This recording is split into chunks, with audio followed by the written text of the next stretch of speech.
Buen día, gente. La idea en el videito de hoy es aclarar un poco las dudas que tal vez no todos llegaron a ver y preguntar, pero bueno, entre las de ustedes y las del otro cuarto, eh, vamos a aprovechar este primer video para explicar lo que es en sí el teorema del seno del coseno y ver dos aplicaciones prácticas.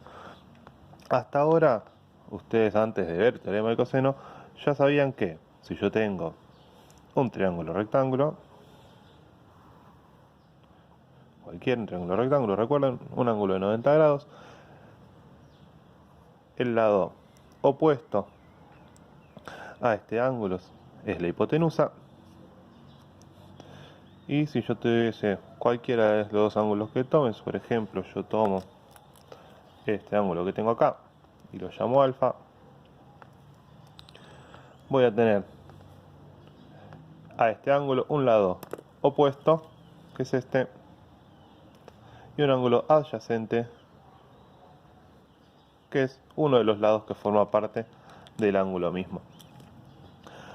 Hasta ahora ya ustedes ya conocían una relación trigonométrica que decía que el seno de este ángulo va a ser igual a la medida del lado opuesto sobre la hipotenusa. Lo otro que conocían era que el coseno de ese ángulo va a ser igual al lado adyacente, que tenemos acá, sobre la hipotenusa, y la tangente de este ángulo va a ser igual a el lado opuesto sobre el lado adyacente. ¿Sí? Estas eran relaciones que conocían. Algunos, la mayoría, en su momento lo vieron como SO. El seno del ángulo es opuesto sobre hipotenusa. Esto que es K, donde el coseno del ángulo es igual al lado adyacente sobre la hipotenusa, y toda la tangente es opuesto sobre el adyacente. Hasta ahora ustedes conocían esta relación trigonométrica. Ahora lo que vimos o demostramos en cierta medida, lo vimos a través de un video, fue lo que se conoce como el teorema del coseno, pero el teorema del seno y el coseno. ¿Qué nos dice el teorema del seno? Tanto el teorema del seno como el teorema del coseno se aplican a cualquier tipo de triángulos, no solo a triángulos rectángulos como esta relación que conocíamos acá. El teorema del seno nos va a decir que, dado cualquier triángulo,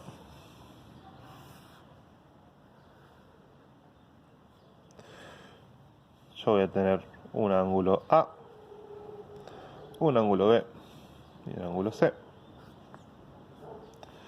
Y voy a llamar, solo para que sea más claro, el lado opuesto al ángulo A lo voy a llamar A minúscula, el ángulo opuesto al lado B lo voy a llamar B minúscula, y el lado opuesto a C lo voy a llamar C minúscula. ¿Sí? La relación que nos brinda el teorema del seno nos dice que un lado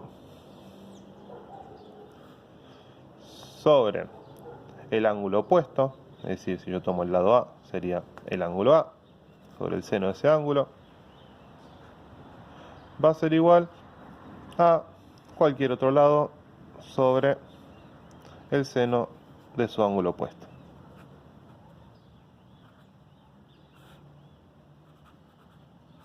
Si cualquier lado, perdón que esto no se ve, ahora sí, cualquier lado que yo tome sobre su ángulo opuesto va a ser igual en los tres lados.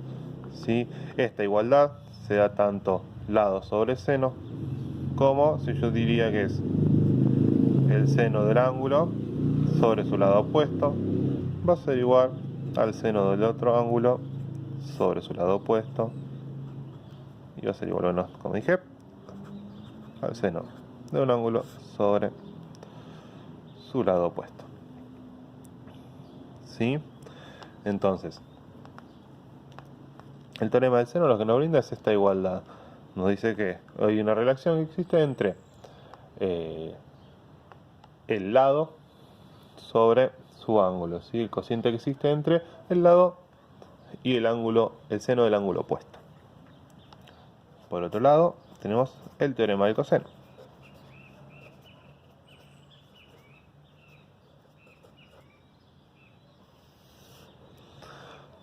Teorema del coseno también se utiliza en un triángulo, vamos a llamarlos igual que el anterior, A, B y C a los ángulos, mayúscula, y con minúscula a los lados opuestos a cada uno.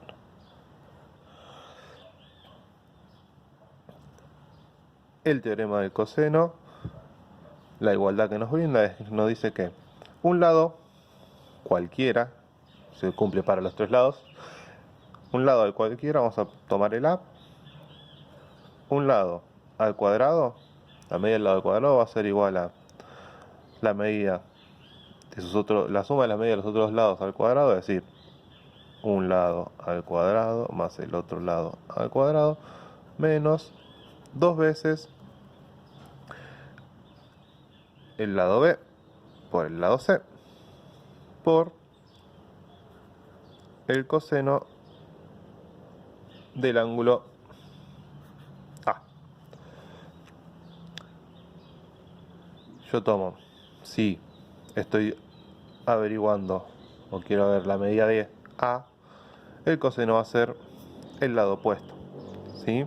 Es decir, la medida de cualquier lado que yo tome al cuadrado va a ser igual a la medida suma de los otros lados al cuadrado menos 2 veces los otros dos lados por el coseno del ángulo opuesto a este, ¿sí? Esto se va a cumplir para cualquiera de los lados, entonces nos va a quedar, si yo quisiera saber B al cuadrado, va a ser igual a que A al cuadrado más C al cuadrado, es decir, los otros lados, si yo tomo B, A y C, menos 2 veces AC por coseno de B. Y si yo quisiera averiguar C al cuadrado, es igual a que A al cuadrado más B al cuadrado menos 2 AB por coseno de C. ¿Sí? Hasta ahora es estas relaciones las que tenemos como nuevas, que básicamente son relaciones, simplemente entre los lados y los ángulos del triángulo. ¿Para qué nos puede llegar a servir? Bien, si yo tengo en un triángulo ciertas medidas y desconozco el resto, me va a permitir averiguarlas siempre y cuando solo me falte alguna unidad. Ahora vamos a ver en el siguiente video, así no nos queda tan largo todo, 2 ejemplos.